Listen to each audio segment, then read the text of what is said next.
This is clearly a tragedy in the city of Charleston, and we are all praying, and our hearts go out to the victims and their families, as well as this entire community. At 9:05 this evening, we received a call of a shooting that had occurred at the church here on Calhoun Street. When officers arrived, they found a number of victims inside, and we had also individuals that were transported to the MUSC Emergency Trauma Center. As the investigation continued, we were able to determine that there were 8 deceased individuals inside of the church. 2 individuals were transported to the MUSC. One of them has died. So at this point, we have 9 victims in this heinous crime that has been committed. Right now, we are working with all of our partners. We have members of the Charleston Police Department, the Charleston County Sheriff's Department, SLED, the FBI, and many other, the ATF and many other federal agencies are here. We have a unified command that is working this investigation. We have investigators that are out tracking leads that are coming in, and we will continue to do that until we find this individual who has carried out this crime tonight and bring him to justice. We are looking for a white male, approximately 21 years old, sandy blonde hair, and he obviously is extremely dangerous. And what we are asking that if anyone in the community has information about this particular individual, that he contact law enforcement immediately. We have all the resources that are available to us, not only locally, but from the state as well as federal agencies. We have resources that are being flown in right now from Washington, D.C. that will help us not only track leads, but also work this investigation. And I can say that we will put all effort, we will put all resources, and we will put all of our energy into finding this individual who committed this crime tonight. And as I said earlier, this is a tragedy that no community should have to experience.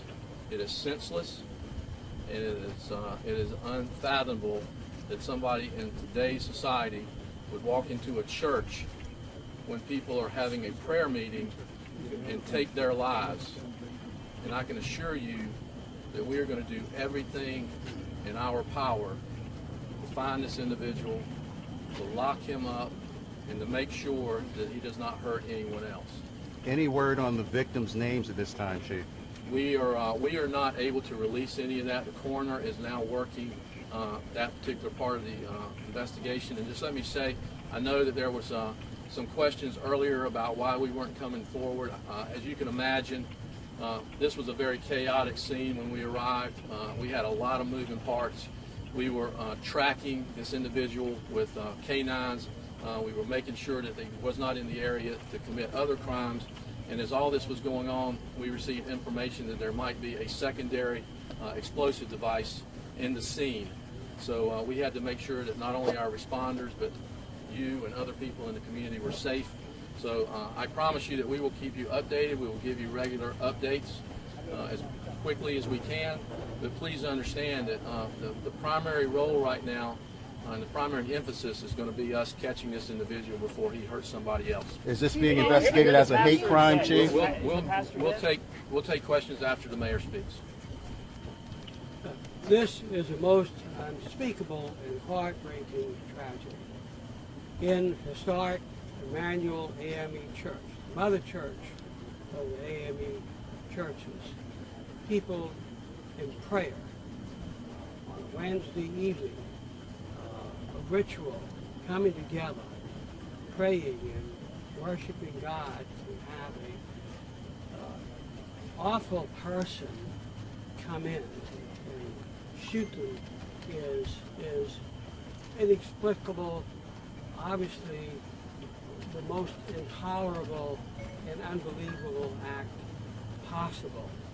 As Chief Mellon said, our city police department, county police department, state law enforcement division, other municipalities, and the FBI, and others are all combined and working with us to make sure that we catch this awful person and bring him to justice as soon as possible.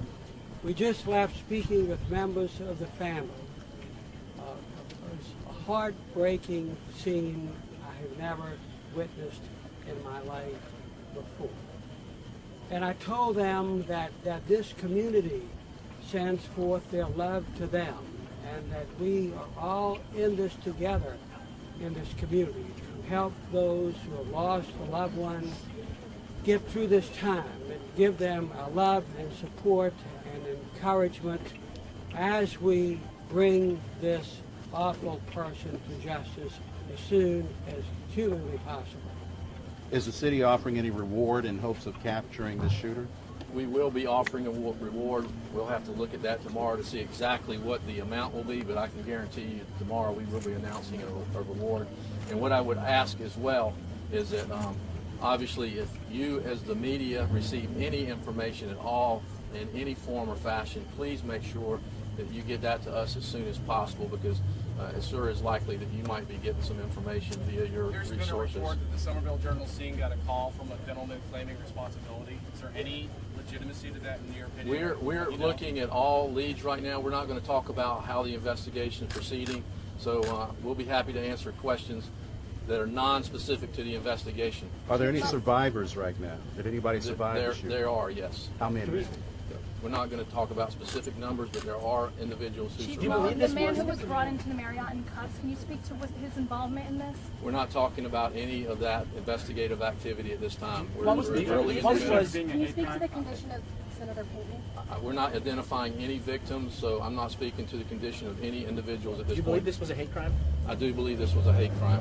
Is that why the FBI is here? Is it being investigated as a hate crime? It will be investigated as a hate crime, but the FBI would be here regardless because of the size and scope of the investigation, and they're our partners, and they would be here to help us regardless, but they're here for that specific person. Now, without going into the specifics, if it's being investigated The only at... reason someone can walk into a church and shoot people praying is out of hate. The only reason. That it is the most dastardly act that one can possibly imagine. And we will bring that person to justice as soon as possible. Now, how does that investigation go? How does a hate crime investigation, how does that differ from a regular investigation? The methods and the techniques that will be used in the investigation will be the exact same thing. What occurs is as we go forward with any type of prosecution, that's where those particular regulations would come into play. Do you know, as far as you know, there is only one gunman, is that right? Or As far as we know right now, there's only one and he is person that still we're out looking at. That's correct. We've seen some prayer. I can't listen. I can only answer one person, so. We've seen some prayer, and we've seen obviously some anger as well. What's the message to the community right now? Well, the message to the community is that this is an opportunity for us all to unite because of a significant tragedy that has occurred. And what we need right now is we need everybody to come together and pray for these families, and we need them to come together and help us find this person so nobody else is hurt.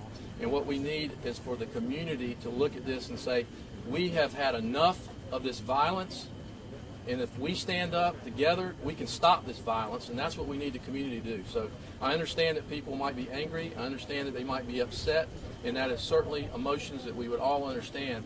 What we need that to do, though, is come together and help us to, one, support the families, support our community, and catch this person so that he doesn't hurt somebody else. Chief, while we're in the streets The here, message is that this is one hateful person that did these dastardly deeds. One hateful person. So all of the rest of us need to work to help find this person, give the police any leads you might find, and then give love and support to the family members of those whose lives were taken. And we What have a member of the church that would like to, the presiding elder of the church. Let me take this opportunity on behalf of, my last name is spelled G-O-F-F. I'm the presiding elder of the Edisto District of the South Carolina Annual Conference, which includes, my first name is Norvell, N-O-R-V-E-L, which includes Mother Emanuel Church. On behalf of Richard Franklin Norris, the presiding prelate of the 7th Episcopal District, which is the entire state of South Carolina, and there's only one voice that speaks for the AME Church in South Carolina, that's Bishop Norris. And as a presiding elder, I'm here to report that Bishop Norris also reinforced with the mayor. He's already spoken with Mayor Riley and support the statement of the police chief. We have more than 50 some odd AME preachers on the grounds and at the Embassy Suite Hotel, along with the members of Mother Emanuel AME Church. We will hold a prayer vigil at 12 noon tomorrow at Morris Brown Church here in Charleston, where the Reverend Dr. Watkins is the pastor.